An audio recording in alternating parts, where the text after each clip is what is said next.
My sister and her boyfriend secretly planned for weeks to steal money I saved for my children's Christmas presents after I gave them a place to live when they were homeless. My parents blamed me for calling the police. I, 34F, am a single mother of 3 daughters aged 13, 8, and 2. Their father left when my youngest was only 3 months old, and I've been handling everything on my own since then. Between working full-time, taking care of the house, and raising 3 kids, life gets overwhelming sometimes, but I make it work because I have to. 4 months ago, my younger sister Clara, 31, lost her job at a retail store. She called me crying, saying her boss had fired her unfairly and she didn't know how she would pay her rent. I sympathized with her situation and sent her some money to help with bills that month. Clara has always struggled with keeping jobs. This was her 3rd one this year. Each time, she'd have some story about unfair bosses or toxic coworkers. 2 months after losing her job, Clara was evicted from her apartment. She showed up at my doorstep with her 3-year-old son and 4 suitcases. The landlord had given her multiple warnings about late rent, but she kept putting it off until it was too late. Clara claimed the landlord had it out for her from the beginning and didn't give her enough time to find the money. I couldn't bear to see my nephew homeless, so I invited them to stay with us temporarily. My house isn't large, just 3 bedrooms, but I converted my home office into a bedroom for them. I told Clara she could stay rent-free until she found another job and got back on her feet. I even offered to help with daycare costs for my nephew so she could focus on her job search. Clara acted extremely grateful at first. She hugged me tightly and promised she'd find work quickly and wouldn't be a burden. The first week went smoothly. She helped with dishes, played with the kids, and claimed to be applying for jobs online every day. Things started changing during the 2nd week. Clara's boyfriend, Ronald, 35M, began visiting frequently. I had only met him a few times before, and didn't know much about him except that he worked sporadically as a mechanic. Soon he was staying overnight several times a week, which made me uncomfortable since my house was already crowded with 6 people. One evening, I came home from work and noticed my bedroom door was slightly ajar. I always keep it closed when I leave. Nothing seemed obviously moved or taken, but my dresser drawers didn't look exactly as I had left them. I asked Clara if she had been in my room, and she denied it immediately, suggesting maybe one of my daughters had gone in. When I asked my kids, they all said they hadn't. Over the next few weeks, small things kept disappearing. A pair of earrings, some makeup, a bottle of perfume. Nothing extremely valuable, but enough to make me notice. I started to feel paranoid in my own home, doubting my memory and wondering if I was imagining things. Then last week, I received my year-end bonus from work, $2,400. I had been waiting for this money all year to buy Christmas presents for my daughters. With 3 kids, Christmas gets expensive, and I wanted to make it special for them. I withdrew the cash and hid it in an old handbag in my closet until I could go shopping that weekend. I didn't tell anyone about the money except my oldest daughter. I came home early from work on Thursday with a migraine and went straight to my bedroom to lie down.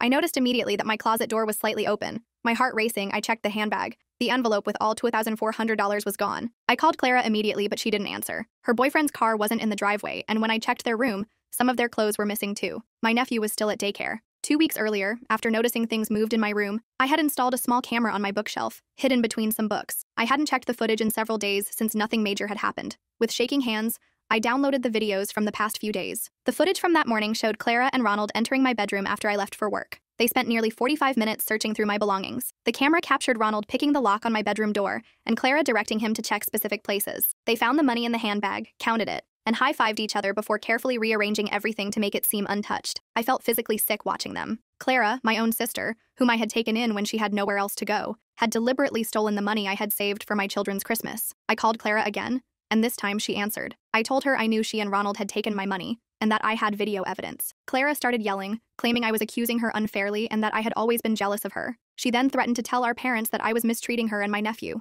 Our parents have always favored Clara, making excuses for her behavior and bailing her out of trouble. When she became homeless, they claimed they couldn't help because they were renovating their guest room, yet they expected me to take her in without hesitation. I told Clara I wasn't involving our parents this time. I was calling the police. She laughed and said no one would believe me over her, and that it would be my word against hers. I hung up and immediately called the police to file a report. When the officers arrived, I showed them the video evidence. They took my statement and said they would look for Clara and Ronald. Clara tried calling our parents, but I reached them first. I explained what had happened and that I had already involved the police. My father immediately defended Clara, saying there must be some misunderstanding and that I shouldn't have called the police on family. My mother suggested I should have hidden the money better. I reminded them that when Clara and my nephew needed a place to stay, they were nowhere to be found, so they had no right to tell me how to handle this situation. My father hung up on me. My cousin Daryl, 38M, called to offer support after hearing what happened. He told me Clara had a history of stealing from other family members too, but everyone had kept it quiet to protect her. Apparently, she had taken jewelry from our grandmother and money from our aunt's purse at a family gathering last year. The police are still looking for Clara and Ronald. My daughters keep asking when we're going shopping for Christmas, and I don't know what to tell them. I had to dip into my emergency savings to buy them a few small gifts,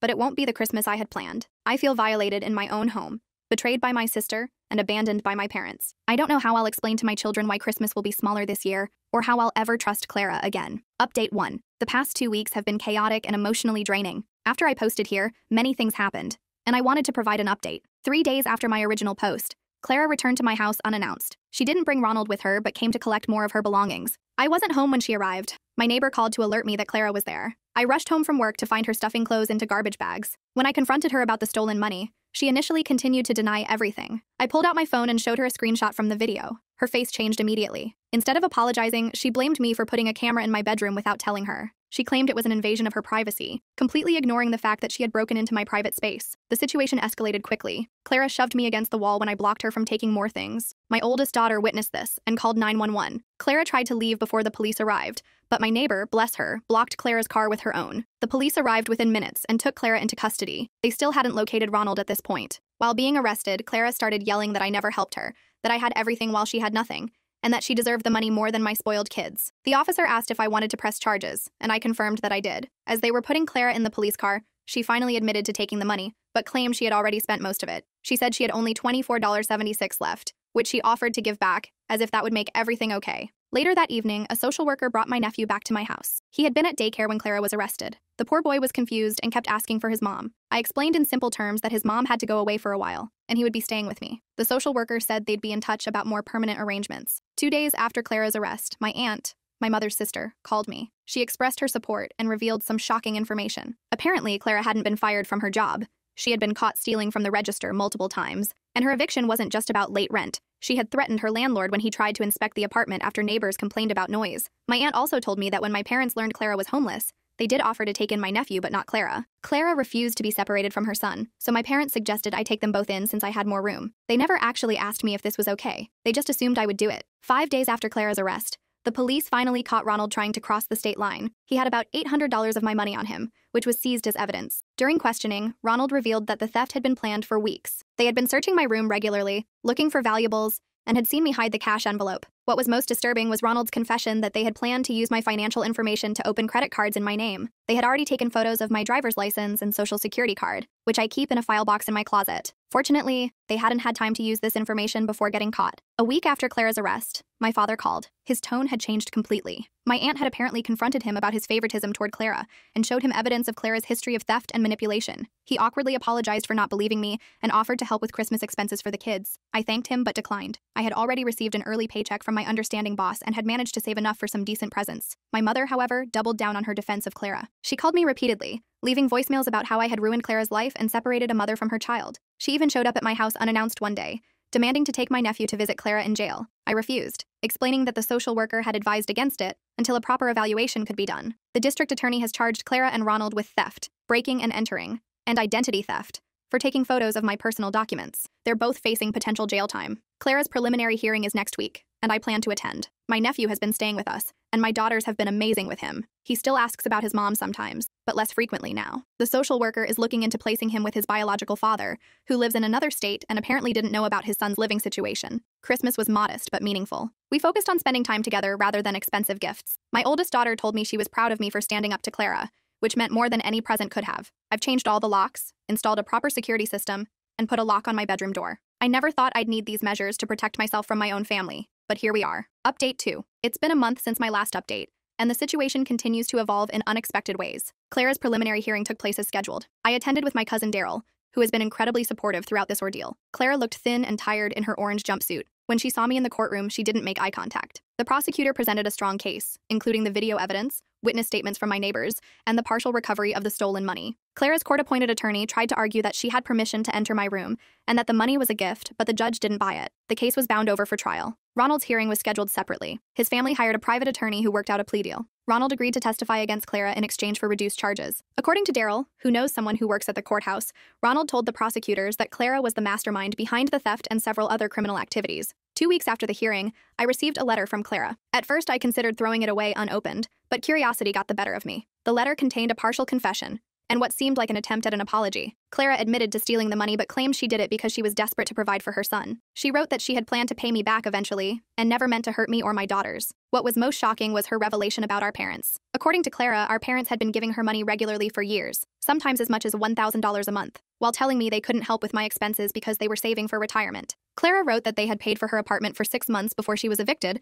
and had bought her a car last year, which she later crashed. I wasn't sure whether to believe these claims, so I called my aunt to verify. She confirmed that our parents had indeed been financially supporting Clara extensively while telling me I needed to be more independent. My aunt had confronted them about this disparity in treatment several times, but was always told to mind her own business. This revelation explained so much about our family dynamics over the years. I had always wondered how Clara afforded her lifestyle despite her sporadic employment. Now I knew. Our parents had been bankrolling her while watching me struggle as a single mother. A social worker contacted me about my nephew's case. His biological father had been located and verified through paternity testing. The father, Michael, had no idea Clara had given birth to his child. They had a brief relationship 3 years ago, and Clara never informed him about the pregnancy. Michael is now seeking custody and has already come to visit his son twice. He seems like a decent man with a stable job and home. The most unexpected development came when Ronald's mother reached out to me. She apologized for her son's actions and revealed that Ronald had struggled with drug addiction for years. She believed Clara had been supplying him with pills in exchange for helping her steal. She also mentioned that Ronald had told her about Clara's plan to break into my gun safe, which I keep securely locked, to steal my handgun for protection while they were on the run. This information chilled me to the bone. I immediately reported it to the detective handling the case,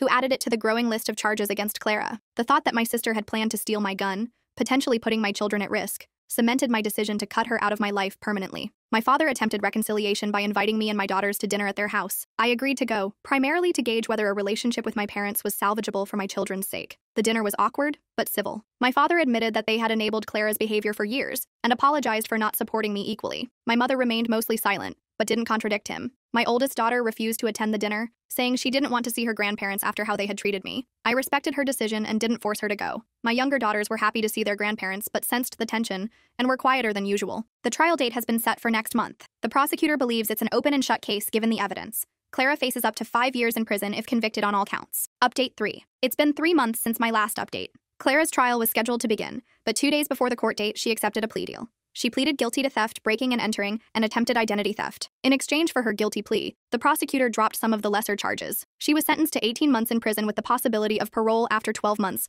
plus 3 years of probation and mandatory restitution payments. During the sentencing hearing, Clara was given an opportunity to speak. She offered what seemed like a rehearsed apology, claiming she had made terrible mistakes due to desperation and poor judgment. She looked at me while speaking but showed little genuine remorse. The judge wasn't impressed and commented on her prior criminal history before delivering the sentence. Ronald received a shorter sentence of 8 months due to his cooperation with the prosecution. He has already served 3 months and will likely be released on parole soon. His mother assured me he plans to move to another state after his release and wants nothing more to do with Clara. My nephew's case was resolved through family court. Michael, his biological father, was granted full custody after completing parenting classes and establishing a suitable home environment. The transition was gradual, with supervised visits progressing to overnight stays. My nephew now lives with Michael in a neighboring state, about a 3-hour drive away. Michael has been kind enough to keep me updated with photos and allows video calls with my daughters, who miss their cousin. The most significant development in these past months has been my decision regarding my relationship with my parents. After numerous conversations and family therapy sessions, which they reluctantly attended, I realized nothing fundamental had changed. They acknowledged their favoritism toward Clara but continued to make excuses for her behavior and suggested I should forgive her because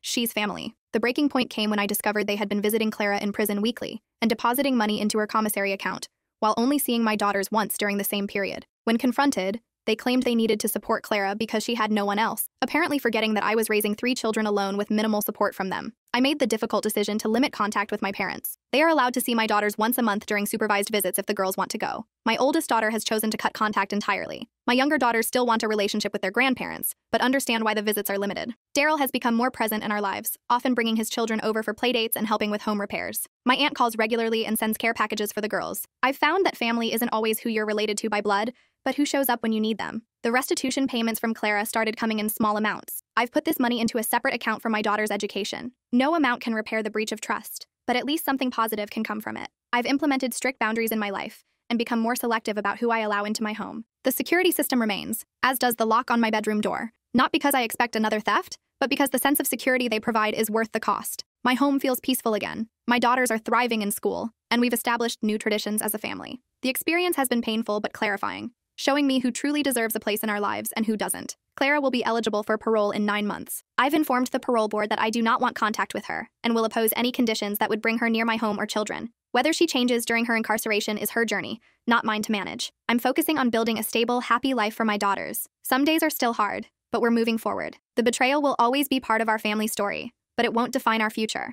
My controlling mother-in-law broke into our house and violently cut off my hair while I was sleeping. My husband knew the entire time and had been lying to my face for months about her psychotic behavior. The bedroom was still dark when I woke up yesterday morning. Eric, 34M, had already left for his early shift at the factory, so I, 32F, was alone. As I sat up, something felt wrong. There was a strange draft on one side of my head. When I reached up to brush my hair out of my face, my hand met skin where hair should have been. My heart pounded against my ribs as I stumbled out of bed and rushed to the bathroom mirror. Half of my head was shaved, not professionally done, but hacked away with what must have been kitchen scissors, leaving uneven patches and jagged edges. Clumps of my auburn hair still clung to what remained, while the rest lay scattered around my pillow like evidence at a crime scene. For a moment, I just stood there, unable to process what I was seeing. Then the bathroom floor seemed to tilt beneath my feet. Eric and I have been married for 5 years. We met at a community college where I was taking night classes in business administration, and he was studying mechanical engineering. He proposed after a year of dating, and we bought a small house on the outskirts of town. I work as an office manager at a local dental practice, and between our two incomes, we've been comfortable. Not wealthy, but secure.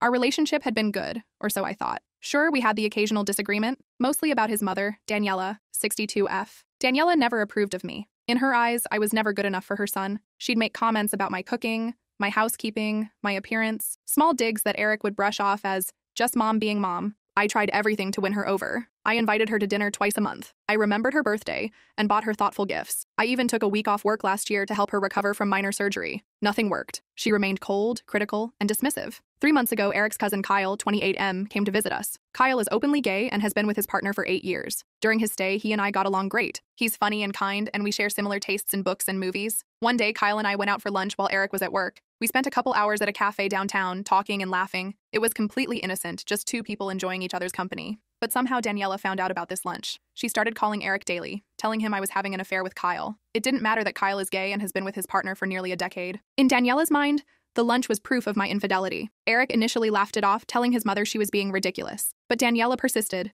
calling several heiresses a day, sending Eric links to articles about wives who cheat, telling him stories about friends whose spouses had betrayed them. For the past month, Eric has been distant. He comes home late from work. He barely speaks during dinner. He sleeps on the edge of the bed, as far away from me as possible. When I asked what was wrong, he claimed it was stress at work. I believed him, or tried to. After discovering my hair, I called Eric at work. The phone rang 6 heiresses before he answered. His voice was flat when I asked him to come home immediately. He didn't ask why. He just said he'd be there in 20 minutes. When Eric walked through the door, his eyes widened at the sight of my head. He flinched, looking away quickly. His hands fidgeted with his car keys, a nervous habit I've seen countless heiresses. I asked him straight out if he knew what happened to my hair. He shook his head, but wouldn't look at me. I asked him if anyone else had been in our house. He hesitated before mentioning that his mother had stopped by early this morning to drop off some food she had made. I asked if he had given her a key. He denied it at first, then admitted she had made a copy of our spare key months ago. I asked if she had gone into our bedroom. Eric's face turned red. He stammered that Daniela had evidence I was cheating on him with Kyle. She had shown him text messages between Kyle and me discussing lunch plans. The texts were completely innocent,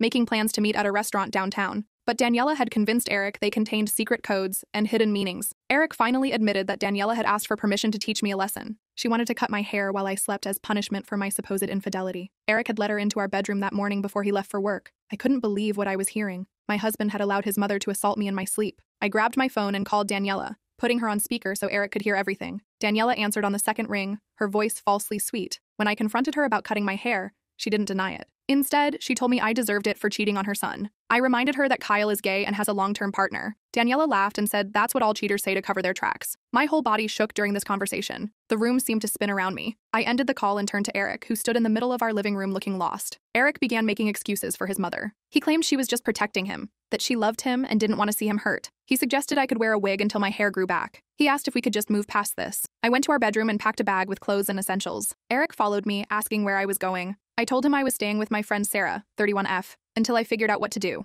He tried to stop me, saying we needed to work things out, but I pushed past him and left. I've been at Sarah's apartment for the past 24 hours. My phone has 27 missed calls from Eric and 15 text messages begging me to come home. I haven't responded to any of them. I'm still trying to process what happened and decide my next steps. Eric betrayed me in the worst possible way. He chose his mother over me. He let her violate me while I slept. I don't know if I can ever forgive that. Update 1. It's been 2 weeks since I left Eric. I'm still staying at Sarah's apartment, sleeping on her pull-out couch. Sarah has been incredibly supportive, letting me stay as long as I need. I had to go back to work after taking a week off. My boss was understanding when I explained what happened and let me wear a hat at the office until I can get my hair fixed properly. 3 days after I left, Eric showed up at Sarah's apartment unannounced. Sarah wasn't home, but I was. I almost didn't answer the door, but through the peephole, he looked so defeated that I relented. Eric sat on Sarah's couch, staring at the floor. His clothes were wrinkled, and his face was unshaven. He looked like he hadn't slept in days. For the first heiress since this nightmare began, he apologized. Not just a quick, "I'm sorry," but a lengthy admission of his wrongdoing. Eric explained that his relationship with his mother had always been complicated. After his father died when Eric was 12,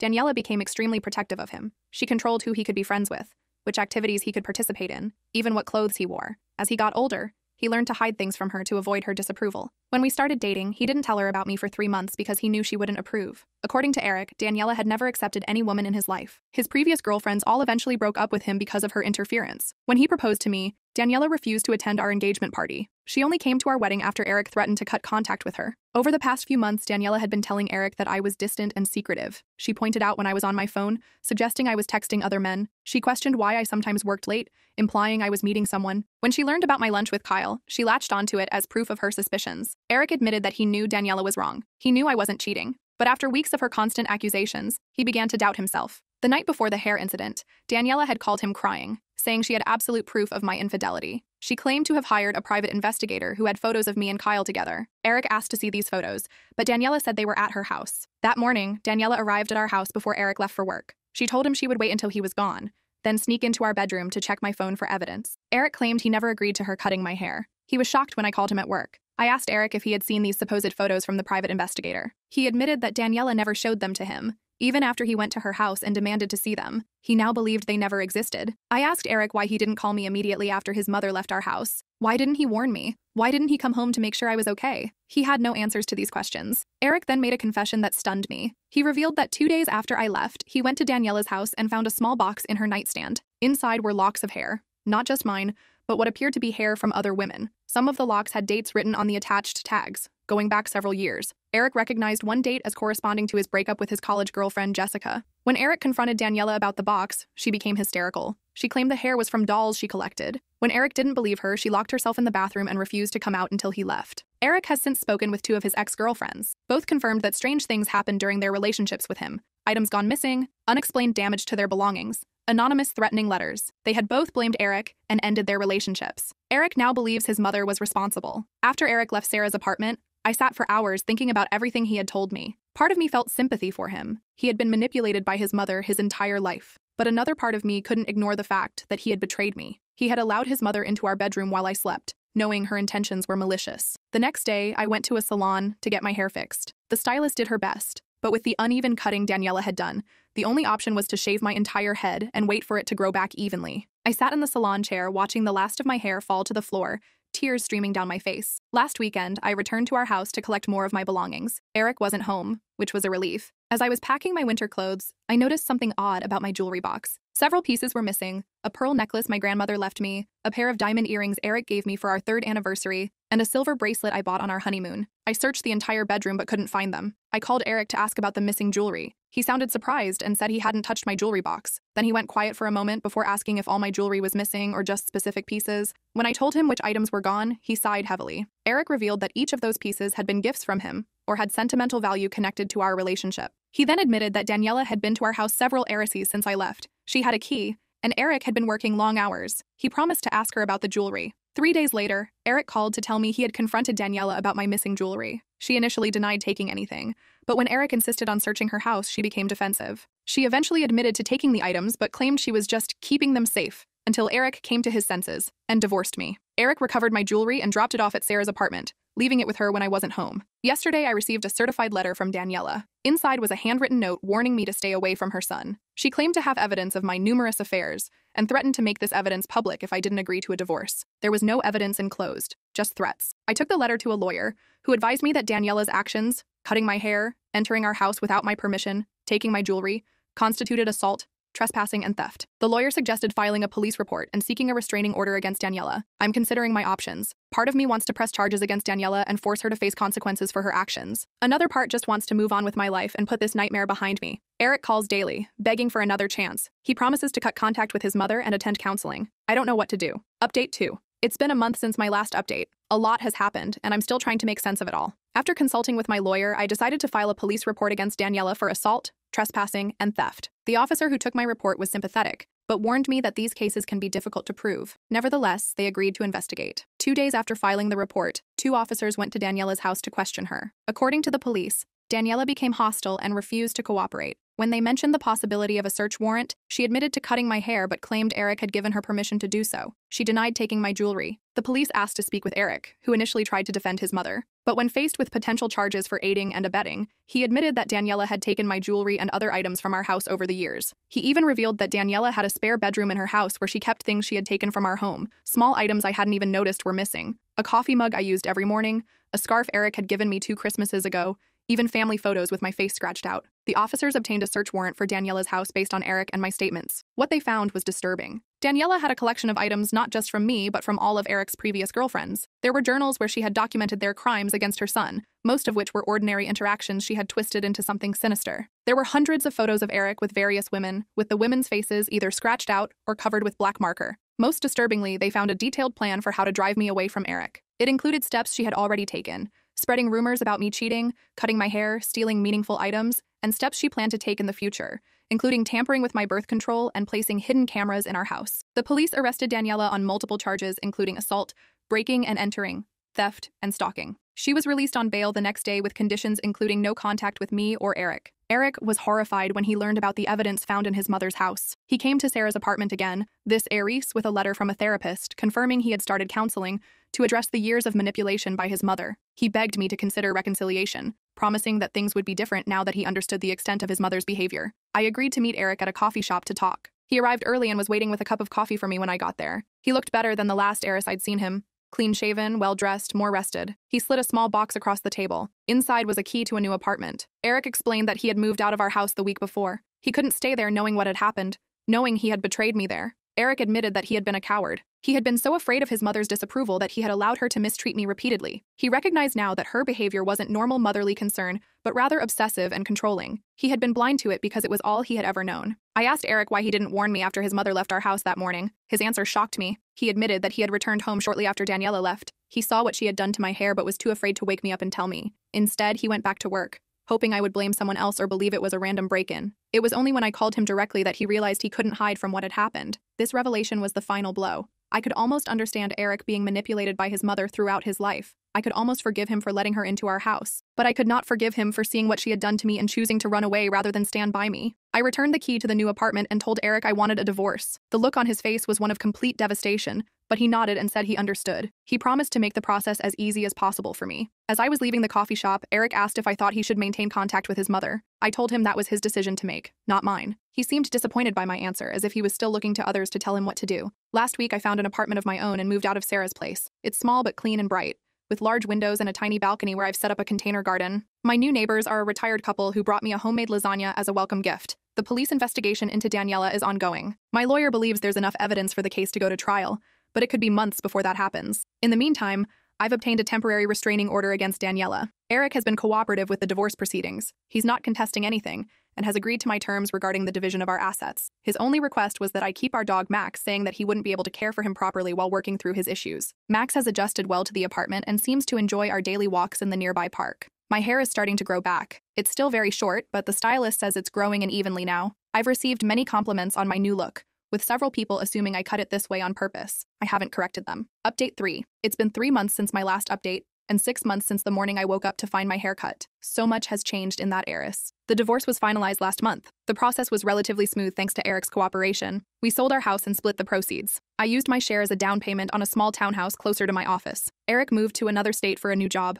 Before he left, Eric came to say goodbye. He looked healthier than I had seen him in years. He thanked me for filing the police report against his mother, saying it forced him to confront the reality of her behavior and his own complicity in it. He mentioned that he was continuing therapy in his new location and had joined a support group for adult children of manipulative parents. Eric also revealed that Daniela had been diagnosed with a personality disorder during her psychological evaluation for the court case. The diagnosis helped him understand that her behavior wasn't normal and wasn't his fault, though he acknowledged that his failure to set boundaries had enabled her to continue her destructive patterns. As for Daniela, she accepted a plea deal last week. In exchange for pleading guilty to reduced charges, she received 2 years of probation, mandatory psychological treatment, and a permanent restraining order prohibiting her from contacting me. She's also required to pay for the therapy I've been attending to deal with the trauma of her assault. The most surprising development came from Kyle. After hearing about what happened, he reached out to me and revealed that Daniela had contacted his partner Michael during his visit with us. She had told Michael that Kyle and I were having an affair, going so far as to send fabricated text messages as proof. Michael, knowing Kyle's character, had immediately shown him the messages. Kyle had confronted Daniela by phone, threatening legal action if she continued spreading lies. He hadn't told me about the incident because he didn't want to create problems between me and Eric's family. Kyle's revelation explained why Daniela had become so fixated on the idea that I was cheating with him. It wasn't based on our innocent lunch, but on her own fabricated narrative that Kyle had already rejected. When her attempt to drive a wedge between Kyle and Michael failed, she turned her efforts toward convincing Eric. Last month, I received an unexpected letter from Jessica, Eric's college girlfriend. She had learned about the case from a mutual acquaintance and wanted to share her experience. According to Jessica, Daniela had engaged in similar behavior during her relationship with Eric. Daniela had spread rumors about Jessica at her workplace, resulting in Jessica losing a promotion. She had also broken into Jessica's apartment and destroyed family photos and keepsakes. When Jessica tried to tell Eric about his mother's actions, he refused to believe her, which ultimately led to their breakup. Jessica's letter included contact information for 2 other women who had dated Eric before me. I reached out to them, and both shared similar stories. One woman had her car vandalized. Another found her pet cat missing, only to discover later that Daniela had taken it to an animal shelter in another city,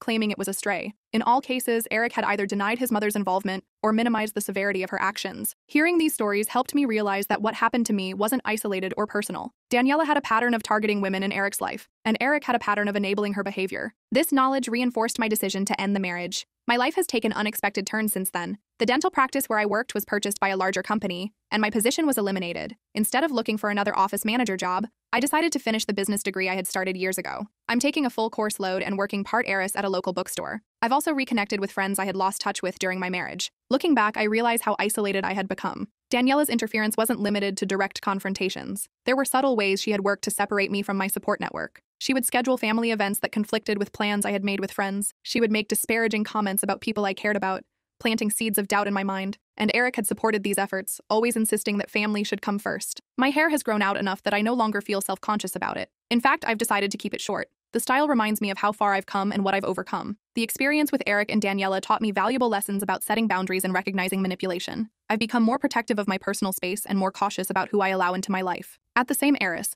I've learned the importance of maintaining connections with people who genuinely care about my well-being. I still have moments of anger when I think about what Eric and Daniela did to me. There are nights when I wake up in a panic, feeling phantom hands in my hair. But these episodes are becoming less frequent as heiress passes. I recently ran into Eric's cousin Kyle and his partner at a restaurant. They invited me to join them for dinner, and we spent hours catching up. Kyle mentioned that Eric had reached out to him to apologize for believing Daniela's lies. According to Kyle, Eric seemed genuinely remorseful and was working hard to rebuild his life with better boundaries and healthier relationships. While I hope Eric finds peace and healing, I have no regrets about ending our marriage. Some betrayals cut too deep for reconciliation. I'm focused on building a life that's authentically mine, free from manipulation and fear. For the first heiress in years, I feel like I'm standing on solid ground.